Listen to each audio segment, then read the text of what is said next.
चलो स्टार्ट करते हैं deriving conclusion from passage. Deriving conclusion from passage मतलब क्या होता है? मतलब एक पैसेज आपको दिया रहेगा, वहां पे 2 या 3 पैराग्राफ्स रहेंगे। पैराग्राफ्स मतलब kind of a lines, information दिया रहेगा, डेटा दिया रहेगा। हमें एक पैसेज दिया रहेगा, पैसेज के बेस्ड हमें कुछ क्वेश्चन दिए रहेंगे। मोस्टली ये 3 से 5 मार्क का आता है सारी एग्जाम्स में। अभी आपके CSET में कितने मार्क्स का आता है मुझे कुछ इतना आइडिया नहीं है, बट इन केस पैसेज दे रहे हैं तो मोस्टली वो 3 से 5 मार्क का ही पूछेंगे, क्योंकि इतना बड़ा पैसेज पढ़ना और उसके क्वेश्चंस का आंसर करना, मतलब नॉर्मली 1 मार्क के लिए तो कोई बच्चा इतना बड़ा पैसेज नहीं पढ़ेगा, बट अगर 3 से 5 मार्क के लिए है तो बच्चा शायद से पढ़ भी ले। तो ऐसा है कि अगर ये क्वेश्चन आता है तो आपको 3 से 5 मार्क का आएगा, और इसमें आपको कुछ भी करने की जरूरत नहीं है, क्योंकि ऐसा है कि डिराइविंग कंक्लूजन फ्रॉम पैसेज मतलब पैसेज दिया रहेगा और उसके बेस क्वेश्चन रहेंगे और उसी से हमें आंसर फाइंड आउट करना है। हमें बाकी कुछ रटना नहीं है, लॉजिक वगैरह कुछ भी नहीं लगाना है, हमें सिर्फ पैसेज में से ही क्वेश्चन के आंसर ढूंढने हैं। समझ रहा है आपको? हाँ, तो अभी before starting with this deriving conclusion from passage, मैं आपको कुछ टिप्स देना चाहती हूँ स्टार्ट करने से पहले।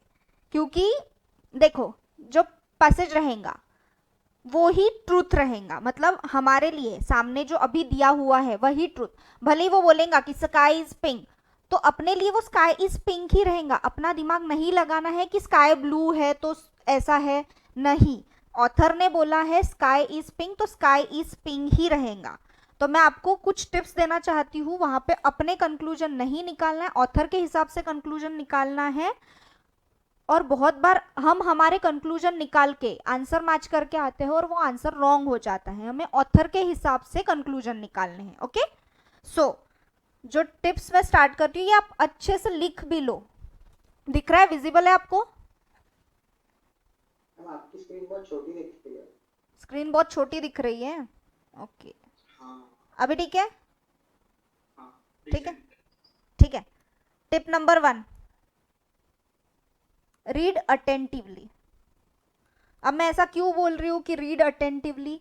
क्योंकि जो हमें क्वेश्चंस दिए हैं उसके आंसर्स हमें पैसेज से ही मिलने वाले हैं। अगर हम पैसेज हाँ हाँ हाँ करके ऐसे पढ़ लेंगे तो हमें आंसर नहीं मिलेंगे, क्योंकि most of the time questions indirect type से रहते हैं। हमें उसका ऑथर के हिसाब से कंक्लूजन फाइंड आउट करना रहता है। तो हमें बहुत ही अच्छे तरीके से पढ़ना है। अगर नहीं समझ रहे वापस एक बार पढ़ो, क्योंकि 5 मार्क के क्वेश्चन रहते हैं। ऑन एन एवरेज आप 5 मार्क पकड़ के चलो कि डिराइविंग कंक्लूजन फ्रॉम पैसेज के लिए 5 मार्क का क्वेश्चन रहता है। तो हमें अच्छे से पढ़ना है, ठीक है। Second tip is rely on authors word. जब भी मैंने बोला ना स्काई इज पिंक, ऑथर बोल रहा है स्काई इज पिंक, तो sky is pink, sky blue नहीं है। फिर उस हिसाब से रिलाय ऑन ऑथर्स वर्ड को हमें इस तरीके से भी देखना है। हमारा जो कोई फेवरेट पर्सन है, कि लाइक समझो आपकी कोई गर्लफ्रेंड बॉयफ्रेंड जो कुछ भी है वो बोल रही है, हाँ, तो हम आर्ग्यू नहीं करते ना कि ये गलत है वगैरह वगैरह। समझ रहा है ना? हेलो? हाँ, तो बेसिकली ये समझ के चलो, हमारा फेवरेट पर्सन जो पैसेज है, हमारा फेवरेट पर्सन बोल रहा है। ये मत सोचना कि मम्मी पापा बोल रहे हैं। मम्मी पापा को तो हम पहले ही, हाँ, ये आप लोग बराबर नहीं बता रहे, हम बराबर बताएंगे। मम्मी पापा के हिसाब से नहीं जाना, जो हमारा फेवरेट पर्सन है जिसके हम रिलाई करते हैं, तो ऑथर के वर्ड के ऊपर हमें रिलाई करना है। और इसके लिए हमें थोड़ा माइंडसेट बना के चलना पड़ेगा, ठीक है। थर्ड वन है never assume anything. Never assume anything, हमें कुछ भी अज्यूम नहीं करना है। हमारे हिसाब से जो पैसेज में दिया है वही सच है, वही ट्रूथ है, उससे ही हमें हमारे क्वेश्चंस के आंसर मिलने वाले हैं। हमें हमारे मन से कोई भी तर्क नहीं लगाना है, तर्क वितर्क कुछ भी नहीं लगाना है। वहां पे हमें आर्ग्यू भी नहीं करना है, हमें सिर्फ हमारे क्वेश्चन के आंसर्स राइट रहने चाहिए। ओके, समझ रहा है?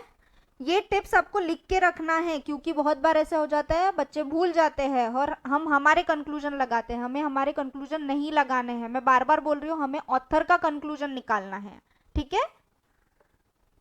ठीक है क्या? Then fourth tip is don't draw your conclusion, जो मैंने पहले ही बोला है, डोंट ड्रॉ योर कंक्लूजन। हमें खुद का कंक्लूजन नहीं निकालना है, हमें ऑथर का कंक्लूजन निकालना है। Conclusion should be according to passage just, मतलब ऑथर के हिसाब से ही हमें कंक्लूजन निकालना है। Okay, then last but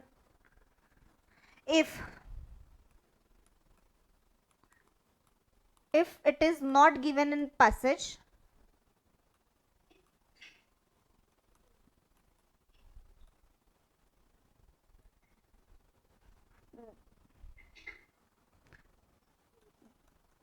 then it is data inadequate। अगर पैसेज में कोई चीज नहीं दी है तो हमारे पास एक आखिरी सोल्यूशन रहता है डेटा इनएडिक्वेट वाला, वो हमें मार्क करना है। अगर पैसेज में कुछ दिया नहीं है, अगर पैसेज में दिया है तो वो चीज ट्रू ही है। ठीक है, ये आपको लिखने के लिए टाइम चाहिए कि आपने लिख लिया है? लिख लिया है। किसी का रहा है? अजीता, 2 मिनट देती हूँ, एक बार पढ़ लो और लिख भी लो अच्छे से, नहीं तो बोलोगे मैडम ने टाइम ही नहीं दिया करके।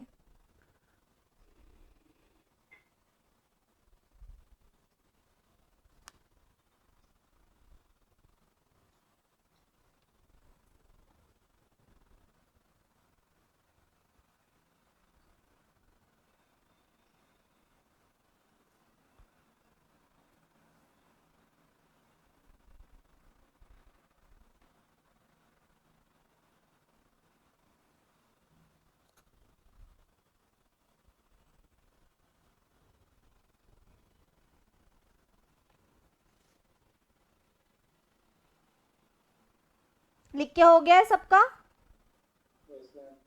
सभी का हो गया है क्या? एक आधे किसी का नहीं रहेगा, ये बहुत इंपॉर्टेंट है। मिहिर, हो गया मैम, लिख लिया। अजीता बेटा,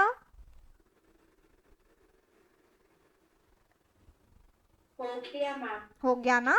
ठीक है। सो ये तो हो गई टिप्स आपकी।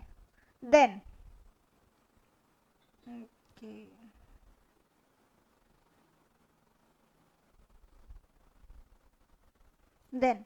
जो हमारा क्वेश्चन आएगा उसके ऑप्शंस किस तरीके से रहेंगे ये भी मैं आपको समझा देती हूँ।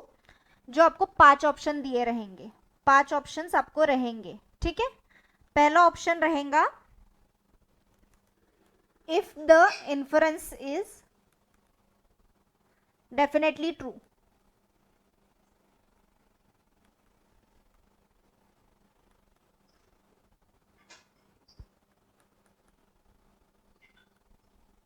मतलब जो हमारा इन्फरेंस और कंक्लूजन जो भी निकला है वो 100% ट्रू है, मतलब अकॉर्डिंग टू ऑथर्स वर्ड, हमें पैसेज में वो दिया है, एग्जैक्ट दिया है कि हमें समझ में आ रहा है कि एग्जैक्टली ट्रू है।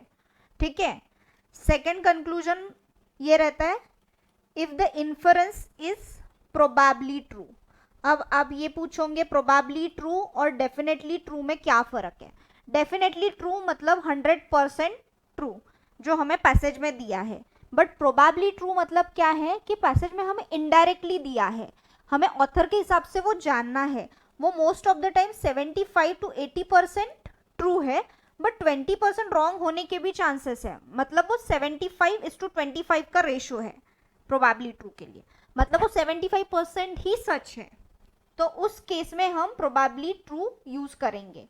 ठीक है, then third one, if the data provided is inadequate।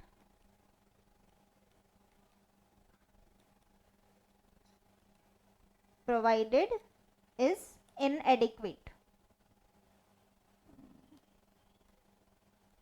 जो मैंने जब भी आपको लास्ट टिप में बोला if it is not given in the passage then it is data inadequate. अगर हमें पैसेज में उसके बारे में कुछ भी नहीं दिया है तो हम डेटा इनएडिक्वेट मार्क करेंगे। मोस्ट ऑफ द टाइम बहुत बार ऐसे होता है कि एग्जाम में हमें घुमाने फिराने के लिए ये लोग ऐसा क्वेश्चन एक डाल ही देते हैं कि जिसमें हम डेटा इनएडिक्वेट हमें मार्क करने के लिए मार्क करना पड़ता है, और उस टाइम पे हम लोग कंफ्यूज हो जाते हैं कि हमें प्रोबेबली ट्रू करना है कि डेटा इनएडेक्वेट करना है या प्रोबेबली फॉल्स करना है. ओके, देन फोर्थ ऑप्शन रहेगा if the inference is probably false. अब आप बोलोगे प्रोबेबली ट्रू और प्रोबेबली फॉल्स में क्या फर्क है. प्रोबेबली ट्रू 75% ट्रूथ है, बट प्रोबेबली फॉल्स मतलब 75% ये फॉल्स है according to given passage.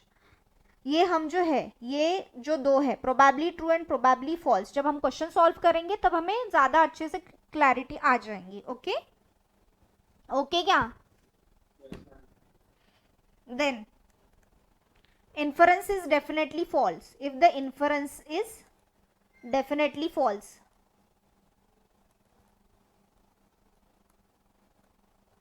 definitely false means 100% false. आपको समझ गए सारे पांचों ऑप्शन कैसे हैं. Yes, ma'am. देखो मैं एक बार वापस रिपीट करती हूँ. First one is definitely true, 100% sure कि हाँ ये हमें पास. हेलो, किसी को कुछ डाउट है. No, ma'am. हाँ देखो, first one is definitely true मतलब 100% ट्रू है, हमें पैसेज में क्लियर गिवन है. Second one is probably true मतलब पैसेज में हमें सिर्फ 75% ही दिया है, बाकी का 25% हमें पता ही नहीं, हम श्योर नहीं है उसके लिए कि वो कंफर्म ट्रू है, बट वो फॉल्स भी नहीं है, तो वो उस कैटेगरी में भी नहीं जाएगा. Okay, if the data provided is इनएडिक्वेट, अगर हमें पैसेज में कुछ दिया ही नहीं है उसके बारे में, तो वो data that will be data provided is इनएडिक्वेट.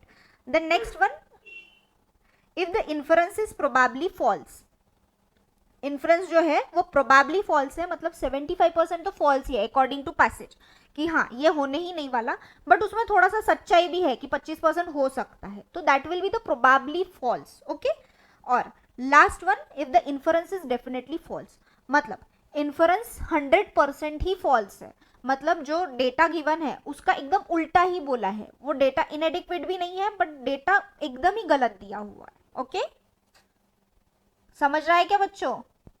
Yes, ma'am. So Yes, ma'am. हम क्वेश्चन स्टार्ट करें. Mm-hmm. ठीक है, हम क्वेश्चन स्टार्ट करते हैं. आपका जो फर्स्ट एग्जाम्पल है वहां से स्टार्ट करेंगे. ओके, और इसके बाद जितने क्वेश्चंस क्लास में होंगे उसके बाद मैं एक क्वेश्चन बैंक भी दूंगी, वो आप सॉल्व करेंगे घर पे, और जो भी डाउट्स रहेंगे हम एक डाउट सेशन कंडक्ट करेंगे, उसमें आप सारे डाउट्स पूछ सकते हो. Okay Yes, ma'am. ठीक है, चलो स्टार्ट करते हैं.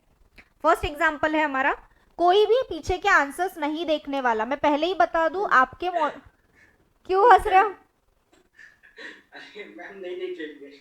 नहीं ईमानदार बच्चे हैं विद्यार्थी. देखो मैं पहले ही आपको बता देती हूँ, मैंने आपका पूरा मॉड्यूल स्टडी किया है और आपके मॉड्यूल में बहुत सी गलत चीजें हैं, मतलब इतने आंसर उसमें रॉन्ग मार्क किए हुए हैं कि आपको तो ऐसा लगेगा नहीं ये सही है, बट बहुत बार ऐसे है कि वो आंसर्स रॉन्ग है. मेरे पास जो एक बड़ा बुक है लॉजिकल रीजनिंग का, जहाँ से मैंने पढ़ाई स्टार्ट की थी एकदम 2012 वगैरह में, उसमें सेम क्वेश्चन है ये और इसके आंसर्स रॉन्ग है. तो आप अगर पीछे का देखोगे भी तो मुझे समझ में आ जाएगा. ठीक है, समझ रहे हो. Yes, ma'am. हाँ, तो पीछे के आंसर्स देखना नहीं, और इनकेस किसी को डाउट भी आ रहा है कोई कुछ एक क्वेश्चन सॉल्व वगैरह करने में, तो आप मुझे पूछो कि ये मेरा आंसर मतलब कॉन्ट्राडिक्ट हो रहा है, तो आप मेरे को पूछो, मैं एक बार चेक करूंगी वापस, क्योंकि आपके मॉड्यूल में बहुत सी क्वेश्चन के आंसर्स रॉन्ग है. ठीक है, समझ रहे हो क्या. Yes, ma'am. हाँ चलो स्टार्ट करते हैं. फर्स्ट एग्जाम्पल है, पहले मैं पैसेज पढ़ूंगी, उसका थोड़ा बहुत मीनिंग बताऊंगी. इंग्लिश सबको समझती है ना वैसे. Yes, ma'am. हाँ, ट्रांसलेट कर पाओगे ना, कि मेरे को ट्रांसलेट करके देना पड़ेगा तुम लोगों को. कर देंगे मैम, कर देंगे. हाँ ठीक है, तो हम बेसिकली पहले पैसेज पढ़ लेंगे. आप सॉल्व करोगे कि पहला क्वेश्चन मैं ही सॉल्व करके बताऊं. मैम हम.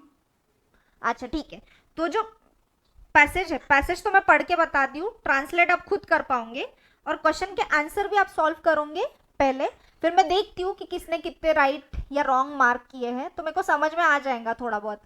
ठीक है, हाँ चलो स्टार्ट करते हैं. The world health organization has called for improved surveillance to combat dengue and says the outbreak can be controlled in 2 weeks if all necessary steps are taken to stop the mosquitoes from breeding and break the transmission cycle. ठीक है.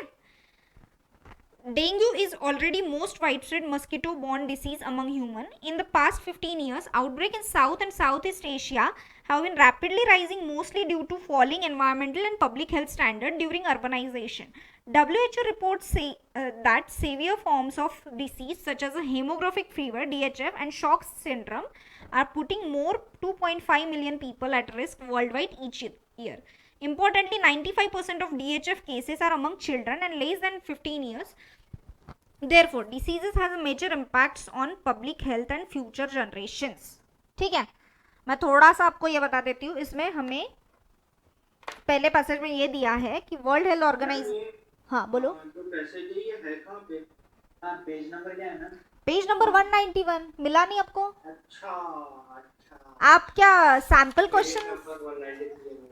आप 190 हाँ 191 है, ये शायद से 193 देख रहा होगा. ठीक है, तो मैं थोड़ा ना इसका आपको थोड़ा हल्का हल्का हल्का ट्रांसलेशन दे देती हूँ. बहुत हाई लेवल की इंग्लिश है नहीं, आपको समझ ही जाएगा. पहले पैसेज में वो बता रहे हैं कि WHO जो है उन्होंने इम्प्रूव सर्विलेंस के लिए बुलाया है कि डेंगू से हमें कैसे कम्बैट करना है और it can be controlled in 2 weeks अगर हमने नेसेसरी स्टेप्स वगैरह ले लिए. तो मस्कीटोज जो है वो अंडे वगैरह नहीं दे पाएंगा और ये स्टॉप हो जाएगा, ये साइकिल ही स्टॉप हो जाएगा अगर वो ब्रीड ही नहीं कर पाए तो. ठीक है, सेकेंड पैसेज में ये दिया है dengue is already most wide spread mosquito born disease. ये तो ठीक है. पास्ट ईयर का डेटा दिया है south and south east Asia का. ठीक है, due to falling environmental and public health standard, urbanization के कारण जो south and south east Asia में जो है environmental and public health standards बहुत ही मतलब गिर रहे हैं. ठीक है, देन WHO का हमें रिपोर्ट का थोड़ा सा दिया है DHF haemorrhagic fever and shock syndrome के बारे में, जिसका हमें थोड़ा सा डेटा दिया हुआ है.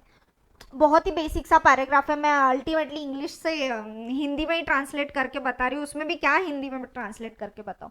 सो तुम लोग क्वेश्चन स्टार्ट कर रहे हो? हाँ. क्वेश्चन स्टार्ट कर रहे हो? 5 क्वेश्चन सॉल्व करने हैं. कितना टाइम लोगे? 5 मिनट. 5 मिनट. ठीक है, चलो. अजिता बेटा कितना टाइम चाहिए? मैम इसमें से कोई बताना है ना कौन सा स्टेटमेंट क्या है? हाँ, कौन सा स्टेटमेंट क्या है. ये स्टेटमेंट्स दिए हैं और जो ऑप्शन दिए mark your answer as definitely true, probably true, data inadequate, probably false, definitely false. ये 5 में से आपको ऑप्शन मार्क करने हैं, बस दैट्स इट.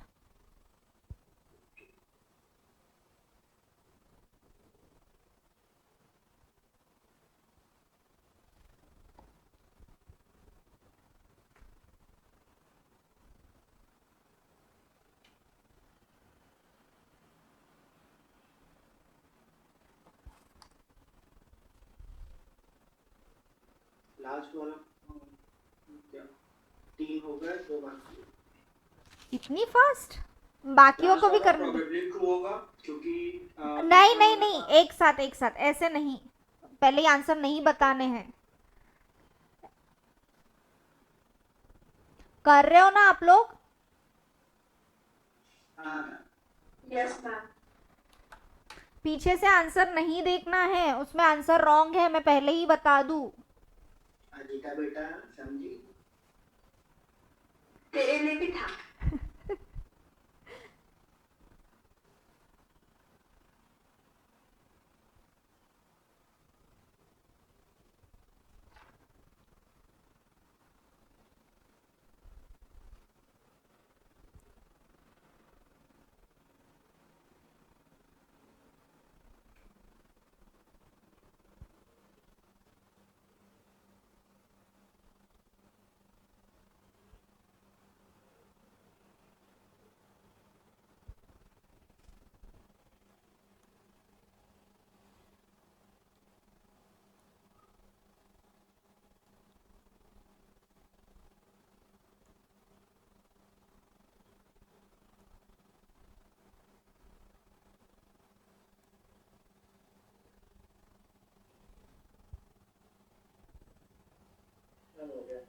हो गया, सभी का हो गया बच्चों?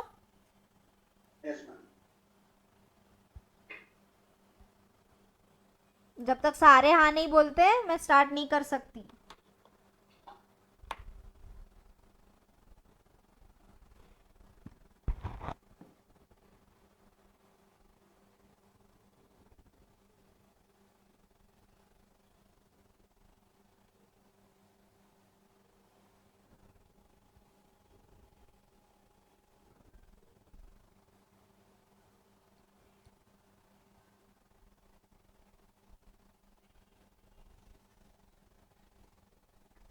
हुआ सभी का?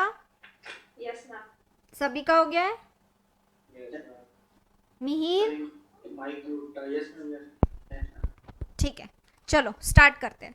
First question, if the rate of urbanization in South Asia is control, outbreaks of all disease are reduced. क्या मार्क किया है सभी ने? Definitely true. पीछे देख के मार्क किए हो क्या? No ma'am.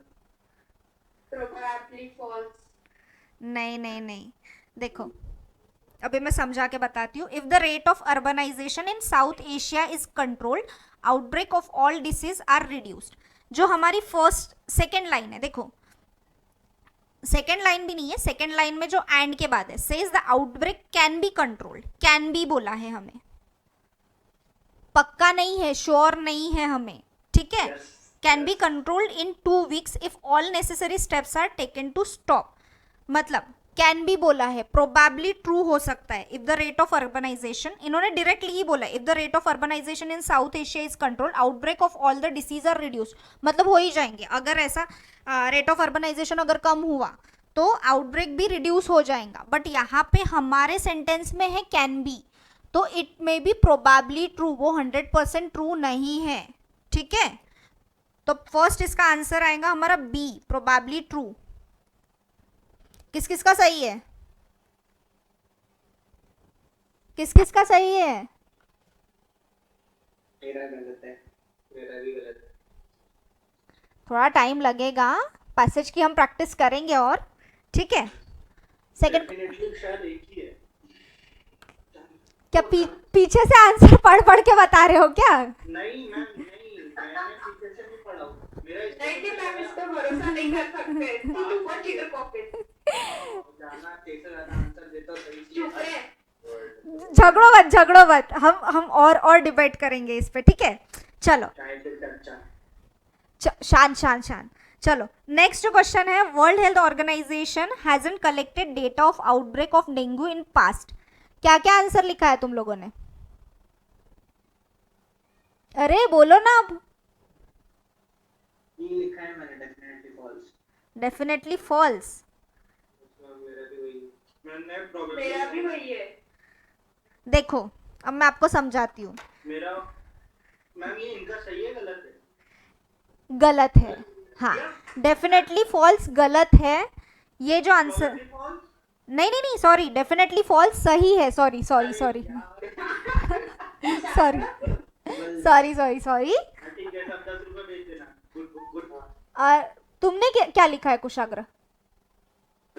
Probably false। Probably false. नहीं नहीं नहीं, डेफिनेटली फॉल्स है इसका आंसर। सभी ने डेफिनेटली फॉल्स ही लिखा है ना? Yes, ma'am। हाँ ठीक है, यस मैम। क्योंकि यहाँ पे जो है world health organization hasn't collected data of outbreak of dengue in past, but जो हमारा सेकेंड पैराग्राफ है उसका जो आखिरी का देखो, in past 15 years outbreak in south and south east Asia, मतलब लास्ट 15 ईयर्स का हमें डेटा दिया है। तो फिर ये कैसे बोल सकता है वर्ल्ड हेल्थ ऑर्गेनाइजेशन में कुछ भी डेटा कलेक्ट नहीं किया है? तो ये हो ही नहीं सकता। तो this will be definitely false. Almost सभी लोगों का सही है ना, एक ही किसी का गलत है, कुशाग्र का, है ना? Yes। देखो तुम पढ़ाई करो, पढ़ाई स्टार्ट करो। देन थर्ड वन, रुको, ई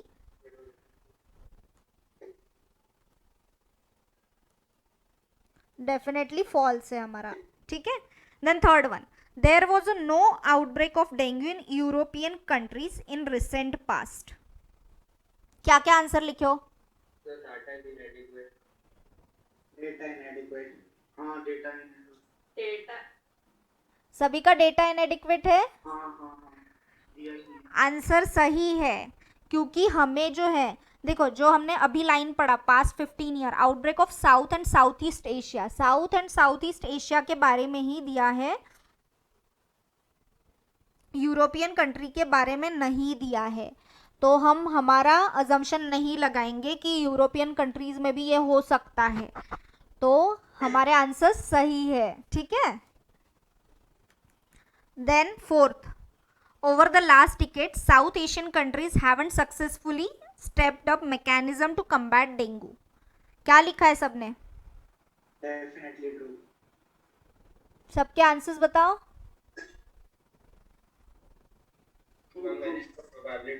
डेफिनेटली ट्रू। अच्छा चलो मैं बताती हूँ।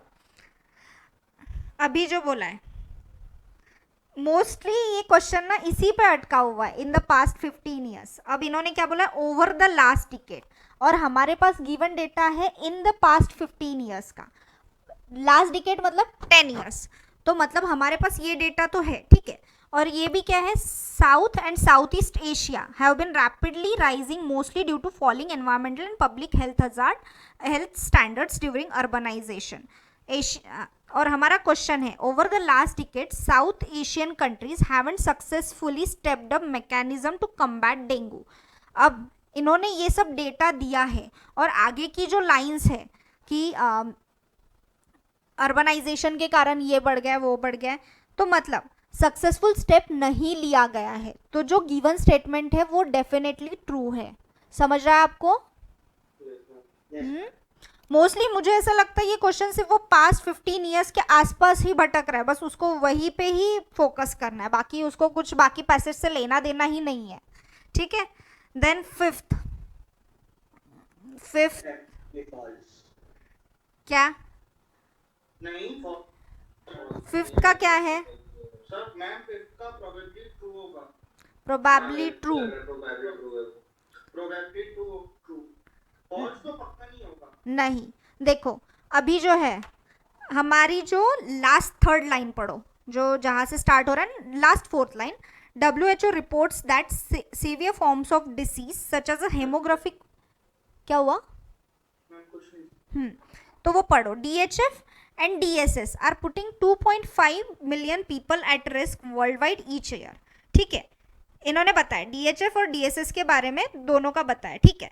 Importantly 95% of DHF cases are among children less than 15 years, but आगे का जो डेटा है 95% पीपल वाला, वो सिर्फ DHF का दिया है, DSS का नहीं दिया है।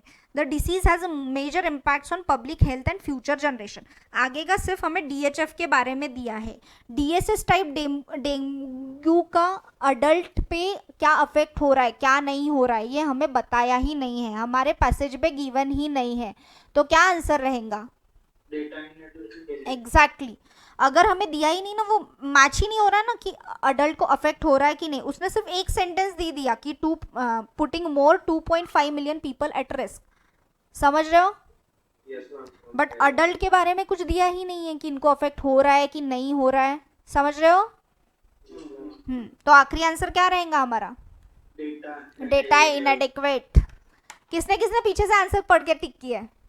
नहीं पिक नहीं किया, मेरा प्रोबेबली ट्रू था, फिर बाद में समझ गया कि डेटा दिया ही नहीं है, मैंने एज्यूम कर दिया।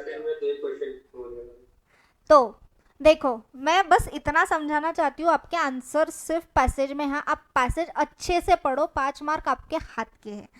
बेसिकली आप ऐसे हो कि पैसेज नहीं पढ़ोगे ना तो आपके आंसर्स भी नहीं समझेंगे। जब मैं स्टडी करती थी ना तब मेरे साथ यही प्रॉब्लम था, अरे इतना बड़ा पैसेज दिख रहा है मैं नहीं पढ़ती हूँ करके, ऐसे मतलब मैं क्या करती थी, क्वेश्चन देखती थी फिर आंसर ढूंढने की कोशिश करती थी, वो नहीं करना, आप लोग वो गलती मत करो, समझ रहे हो? और मतलब मेरे टाइम पे तो इतने बड़े बड़े पैसेज थे, जो स्टडी में कर रही थी यूपीएससी एमपीएससी लेवल का, उसमें बहुत ही बड़े बड़े पैसेज थे और वो इतने हाई लेवल के थे, इकोनॉमिक्स एंड रिलेटेड वगैरह, बहुत इरिटेटिंग से हो जाते थे कि इतना बड़ा पैसेज पढ़ो। बट तुम लोग ये मत करो, आपका लेवल बहुत ईजी है, 5 मार्क आपके हाथ के हैं। और मैं अभी भी बता रही हूँ, आप सब लोगों को 25 में से 23 मार्क्स स्कोर करना ही है, मिनिमम टारगेट। अगर मेरे बच्चों ने 23 मार्क्स नहीं लाए तो मेरी नाक कट जाएंगी, मैं पहले ही बता दूँ, समझ रहे हो? Yes ma'am. हाँ, तो अभी हम नेक्स्ट क्वेश्चन स्टार्ट करते हैं। आपको पहले जैसा ही करना है कि क्वेश्चन आप मतलब क्वेश्चन मैं पढ़ देती हूँ, आप सॉल्व करो, फिर अपन क्वेश्चन मैच करते हैं, आंसर्स मैच करते हैं, चलेगा? Yes ma'am. कि पूरे एक्सप्लेनेशन के साथ चाहिए? नहीं नहीं एक्सप्लेन नहीं, हम खुद समझोगे। अच्छा, खूब समझोगे, ठीक है, चलेगा, कोई दिक्कत नहीं है। स्टार्ट करूं मैं पैसेज रीड करना? Yes ma'am. हाँ, हमारा नेक्स्ट क्वेश्चन है procurement of wheat, 193 page number मिला? ठीक है, पैसेज पढ़ रही हूँ। Procurement of wheat is in full swing in north western states of India. जो व्हीट का प्रोक्यूरमेंट है वो नॉर्थ वेस्टर्न स्टेट्स में बहुत अच्छे से बढ़ रहा है। By June end public agencies are likely to end up with food grain stocks about 40 to 42 million tons are the highest ever witnessed in the history of country. By the June end public agencies बोल रही है कि हमारे पास grains का जो stock है वो 40 to 42 million तक हो जाएगा, अब तक का सबसे हाईएस्ट, ठीक है, हाईएस्ट इन दिस कंट्री, मतलब अपने इंडिया का बता रहे हैं, ठीक है। This stock should be more than sufficient to ensure that the country's food security is not endangered even in India faces 2 consecutive droughts. अब इनका ये बोलना है कि 2 सूखे भी पड़ गए तो भी हमें इतना, हमारे पास इतना फूड है कि हमें, हमारे पास फूड सिक्योरिटी है, हमें कुछ भी कम नहीं पड़ेगा, ठीक है। अब next passage, but strangely enough, while the granaries overflow, there is a still widespread hunger in the country even without a drought. अब नेक्स्ट पैसेज तो एकदम ही कॉन्ट्राडिक्ट कर रहा है, मतलब इतना सब होने के बाद हमारे पास इतनी ग्रेनरीज है वगैरह सब कुछ है, फिर भी हमारे कंट्री में हंगर है विदाउट एनी ड्रॉट, मतलब सूखा नहीं है फिर भी हमारे कंट्री में हंगर है, ठीक है। The estimates of poverty are being debated, but broadly 1/3 of India remains to be underfed. Remains underfit, sorry. लेकिन इतना सब होने के बाद हम मतलब पॉवर्टी के बारे में डिबेट होती है, ऐसा होता है वैसा होता है, हमारे पास इतना सारा क्या ग्रेन्स का स्टॉक, ये सब डिबेट भी होती है, फिर पॉवर्टी कैसी, फिर भी 1/3 जो है, 1/3 इंडिया में से जो है लोग वो रात को बिना खाना खाए सोते हैं, वो 1 टाइम मील ही लेते हैं। एंड दिस को existence of grain surpluses with a large scale hunger should make any serious policy maker think and examine the existing policy mix with a view to ensure a faster economic growth and a reduction in poverty. अब इनका last इसमें बोलना है कि इतना grain का surplus होने के बाद भी पॉलिसी मेकर्स को सोचना चाहिए कि कम क्यों पड़ रहा है, हमें हमारी पॉलिसीज अच्छे से लगानी चाहिए या अच्छे से क्यों नहीं लग रही है, ये सब सोचना चाहिए, ठीक है। अभी आप लोग क्वेश्चन सॉल्व करोगे, 7 क्वेश्चन है इसके, लेकिन पैसेज अच्छे से रीड करो, मैं 10 मिनट दे रही हूं आपको।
अभी आ रही है?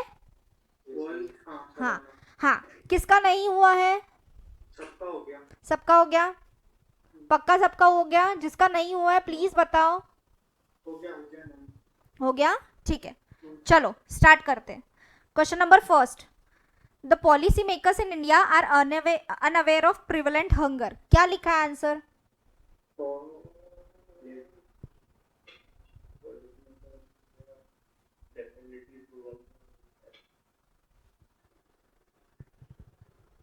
क्या लिखा है बताओ, मेरे को आंसर बताओ। मैंने डेफिनेटली ट्रू लिखा है। मैंने प्रोबेबली ट्रू। बाकी लोग? Probably true. अच्छा, और बाकी और कौन बचा है? बस, ठीक है। Policy makers in India are unaware of prevalent hunger, ठीक है। इसका जो रिलेशन है वो यहाँ से आता है, जो अपना नेक्स्ट पैराग्राफ है। But strangely enough, while the granaries overflow, there is still wide spread hunger in the country even without a drought. पहले पैसेज में हमें क्या दिया है कि हमारे पास पूरा ग्रेन्स का स्टॉक वगैरह है, बट नेक्स्ट इसमें ये बोल रहे हैं कि हमारे कंट्री में हंगर भी है। इट मीन्स पॉलिसी मेकर्स को पता ही नहीं है कि हमारे कंट्री में हंगर है। अगर उनको पता रहता तो जो भरा हुआ स्टॉक है, ग्रेन का स्टॉक है, वो उन्होंने डिस्ट्रीब्यूट कर दिया रहता ना, हंगर तो रहता ही नहीं। तो इट मीन्स मतलब ऐसा है कि ये 100% ट्रू भी नहीं है, ठीक है, कि पॉलिसी मेकर को पता भी नहीं है, और ये 100% फॉल्स भी नहीं है कि उनको नहीं पता है, बिल्कुल एकदम उनको 50-50 आइडिया है। तो अकॉर्डिंग टू पैसेज हम लोग ये जाएंगे, this will be according to passage, this will be probably true according to passage, क्योंकि अकॉर्डिंग टू पैसेज हमें इंफॉर्मेशन गिवन है, जो हमारे लिए जो प्रोबेबली ट्रू वाला जो सिचुएशन रहता है उसमें हमें 75% डेटा चाहिए या डेटा इंफॉर्मेशन जो कुछ भी है वो चाहिए। तो हमारा it will be probably true. समझ रहे हो? समझ रहा है? ये थोड़ा ट्रिकी क्वेश्चन है, बट आपको जब आप जैसे जैसे क्वेश्चन सॉल्व करोगे आपको समझ जाएगा। Second one is also tricky. Shall we start? ठीक है। India always maintain a food grain stock to withstand 2 consecutive droughts, ठीक है। इंडिया ऑलवेज मेंटेन, अब यहाँ पे देखिए ऑलवेज आया हुआ है, हमेशा ही मेंटेन कर रहा है, नहीं कर रहा है ना? हाँ एग्जैक्टली किस किसने प्रोबेबली फॉल्स लिखा है? मैंने भी। हाँ, बाकी लोग? हाँ, ये ट्रिकी क्वेश्चन था, बट ऑलवेज के कारण एकदम हाईलाइट हो गया। फर्स्ट क्वेश्चन जो था वो बहुत ट्रिकी था, उसको समझने के लिए अगर आपको थोड़ा भी डाउट आ रहा है, आप वापस एक बार पूरा पैसेज रीड करो, वापस एक बार समझो एंड देन टिक। आपको निगेटिव मार्किंग भी है ना? निगेटिव मार्किंग नहीं है तो फिर टेंशन की कोई जरूरत ही नहीं है, अगर लगता भी है, बट ऐसा नहीं है कि कुछ भी आके टिक कर दिए। पैसेज पढ़ना, मार्क कम होंगे। ऐसा नहीं करना कि निगेटिव मार्किंग है तो मुझे नहीं कुछ भी करके आ जाऊंगे, ठीक है।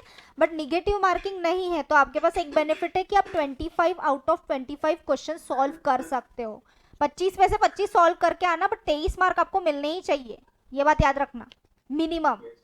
हाँ, कुशाग्र तू कितने मार्क्स लाने वाला है वैसे? मैम इतने कि मैं हाँ अजीता से ज्यादा दूंगा। यार तू मेरे पीछे क्यों पड़ा रहता है सबसे सुनता? अजीता बेटा, आप पढ़ाई करते हो ना, उसको जलन होती है। चल कुकड़ा। हाँ एक्चुअली अच्छा है, उसको कंपटीशन दो ताकि वो पढ़ेगा, ठीक है। चलो थर्ड क्वेश्चन हम स्टार्ट करते हैं। The distribution of food grains to the masses has remained a problem area for India. क्या क्या टिक किया है? क्या किया है सभी ने?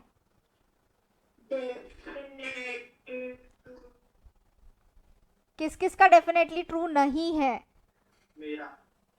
क्या मार्क किया आपने? मैम आप आंसर बताओ, मेरा है नहीं, बट मैं लिखाऊं क्या?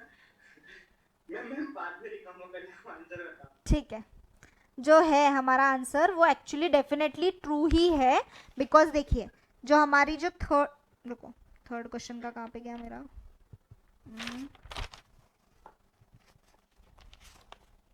अपना क्वेश्चन है the distribution of food grains to the masses has remained a problem area for India. तो यहाँ पे जो है लास्ट थर्ड लाइन देखिए तो coexistence of grain surplus with a large scale hunger should make any serious policy maker to think and examine the existing policy mix with a view to ensure faster economic growth and reduction in poverty। ठीक है, मतलब उसका indirectly meaning ही ये है कि distribution of food grains to the masses, मतलब अपनी इंडिया की पॉपुलेशन इतनी सारी है, हमारे पास सरप्लस फूड ग्रेन्स तो है बट इतनी सारी पॉपुलेशन है, हमें थोड़ी पता है कि कौन रात में भूखा सो रहा है कौन नहीं सो रहा है, पॉलिसी मेकर को थोड़ी समझता है। बहुत लोग तो बीपीएल के कार्ड निकल के, अच्छे अच्छे घर के लोग बीपीएल के कार्ड निकल के वो राशन से राशन लेते हैं, उनको थोड़ी पता चलने वाला है कि एक्चुअली बिलो पॉवर्टी लेवल कौन है और कौन नहीं है। तो अभी भी ये प्रॉब्लम है, वो लास्ट लाइन का मीनिंग ही ये है, तो समझ रहे हो, it will be definitely true. ठीक है, then fourth question, food grain stock has been satisfactory over the past few years, क्या है इसका? है ही नहीं, डेटा ही नहीं है, ये तो किस किस क्या क्या आंसर मार्क किए हमने? Data inadequate.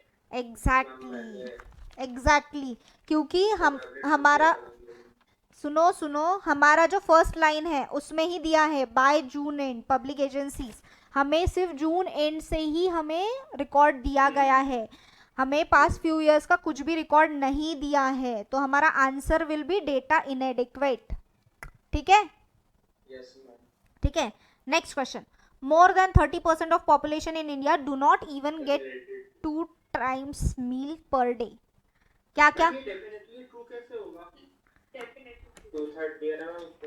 2/3 नहीं है बेटा, वो 1/3 है, 1/3 मतलब 33.33%, मतलब नियर बाय 30%, समझ रहे हो? अच्छा ऐसा नियर बाय भी देखना है क्या? ओके, मैंने 33 देखो उन्होंने क्या बोला है, मोर देन 30%, और हमारा कितना निकल रहा है 1/3 मतलब 33.33%, तो मोर देन 30% तो हो ही गया है वो, समझ रहे हो?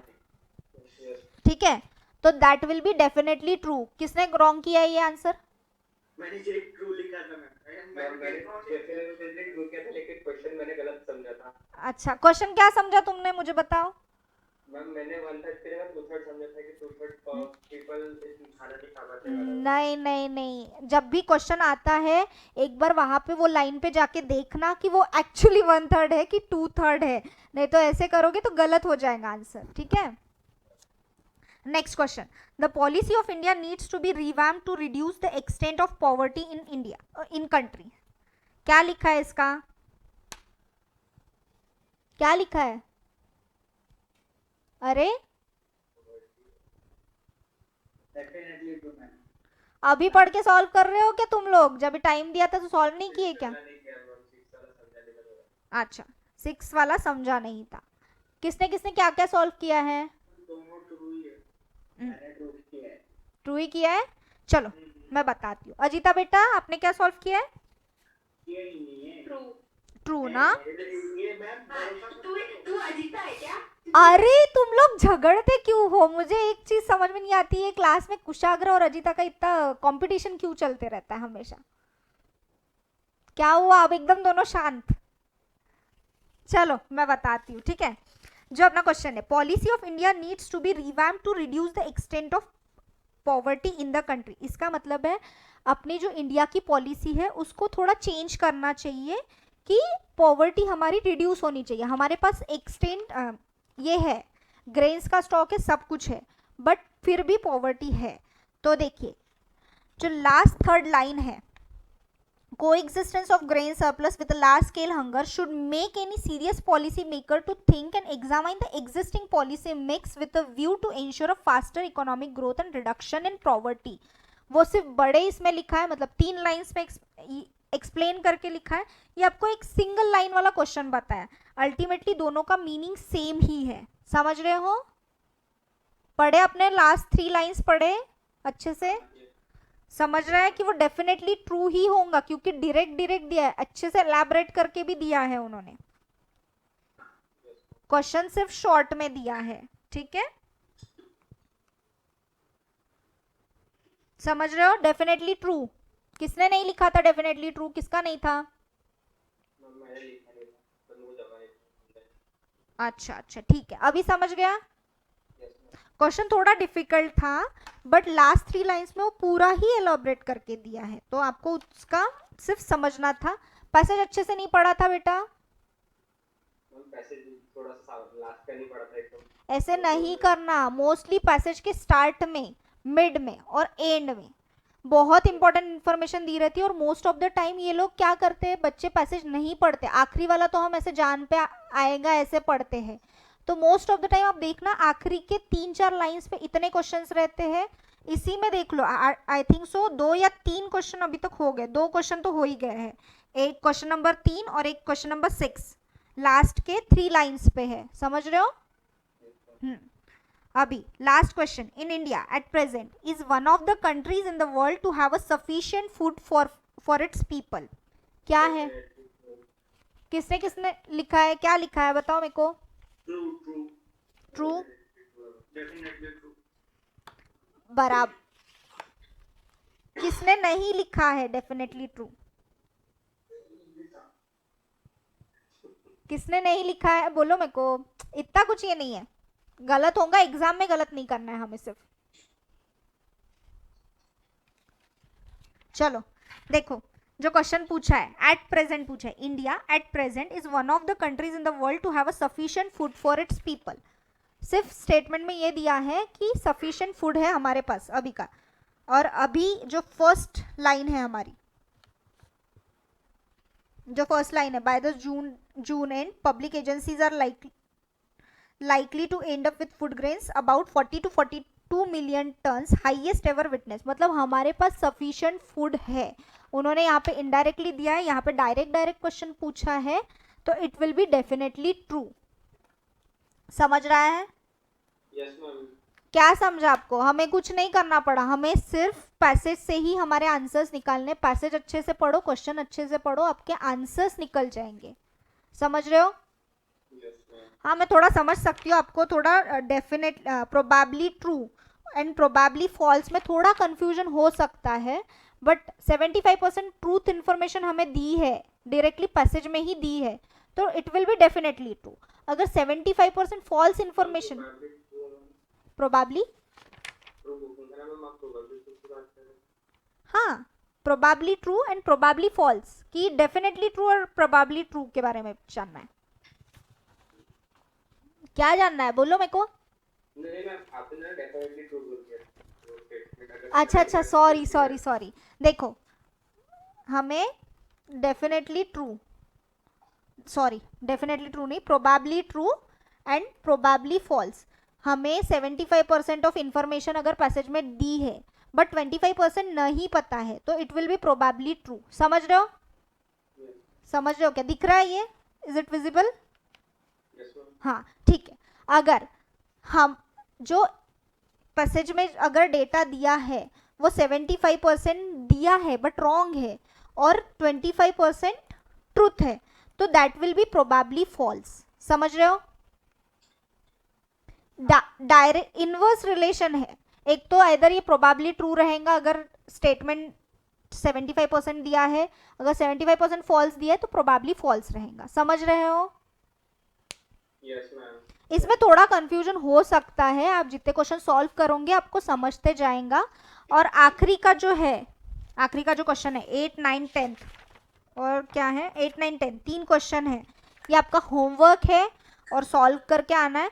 मैं शाम में या रात में आज आपको ग्रुप में एक शीट वगैरह भेजूंगी जिसमें क्वेश्चंस है विद सॉल्यूशन, आप सॉल्व करो। अगर आपको कुछ डाउट होते हैं तो हम डाउट सेशन लेंगे, चलेगा? सॉल्यूशन मत दो। क्या सॉल्यूशन मत दो, फिर लालच आता देखने क्या का। क्या मत दूं? सॉल्यूशंस मत दो। अच्छा, सॉल्यूशन नहीं दूं बेटा, एटलीस्ट ऐसा है कि वापस से ये सेशन कंडक्ट करना पड़ेगा ना, वो दिक्कत है। डाउट्स रहेंगे, आप वहाँ पे मैच कर लोगे, आंसर्स मैच कर लोगे। अगर किसी में डाउट है आपको तो आप डायरेक्टली मेरे को पूछ सकते हो, नहीं तो वापस मुझे, क्योंकि मेरे पास 100 क्वेश्चन है, 100 क्वेश्चन कराने को हमें 3 से 4 दिन लग जाएंगे, समझ रहे हो? मैम 2-3 घंटे की क्लास में 2-3 घंटे की क्लास में, वाह वाह वाह। कौन बैठने वाला बेटा 2-3 घंटे की क्लास में? सब हाँ? बैठेंगे ना। हाँ हाँ हाँ, ठीक है, मैं शीट देती हूँ, मेरे पास बड़ा बुक है, उसमें मैं आपको ऑलमोस्ट 100 क्वेश्चन है, जितने मेरे को अच्छे से आपको ये करते आएंगे, फोटो खिंचवाते आएंगे या स्कैन करवाते आएंगे, उतने मैं आपको देती हूँ विद सॉल्यूशन की, चलेगा? Yes ma'am. चलो, आज के दिन इतना ही, कल हम नेक्स्ट चैप्टर स्टार्ट करने वाले हैं, और मॉड्यूल प्लीज रखो अपने पास, ठीक है? Yes ma'am. आज का सेशन समझा आपको? Yes ma'am. Yes, ma'am.